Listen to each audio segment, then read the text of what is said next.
சமையல்காரரை தாக்கிய கல்லூரி மாணவர் உள்ளிட்ட இருவர் கைது. தருமபுரி மாவட்டம் பாப்பிரெட்டிப்பட்டி அருகே உள்ள பள்ளிப்பட்டி சாலூரைச் சேர்ந்தவர் தங்கராஜ், வயது 55. இவர் கிருஷ்ணகிரி மாவட்டம் குப்பத்தில் உள்ள கல்குவாரியில் வேலை செய்பவர்களுக்கு சமையல் செய்யும் வேலை செய்து வருகிறார்.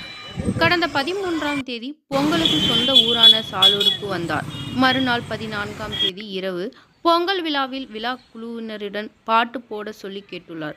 அப்போது அதே கிராமத்தைச் சேர்ந்த பழனிசாமி மகன் ராஜ்குமார், வயது 27, அவரது தம்பி ஸ்ரீ ராமகிருஷ்ணன், வயது 20 ஆகிய இருவரும் சேர்ந்து கொண்டு தங்கராஜிடம் தகராறில் ஈடுபட்டுள்ளார். தங்கராஜை தாக்கி கொலை மிரட்டல் விடுத்தனர்.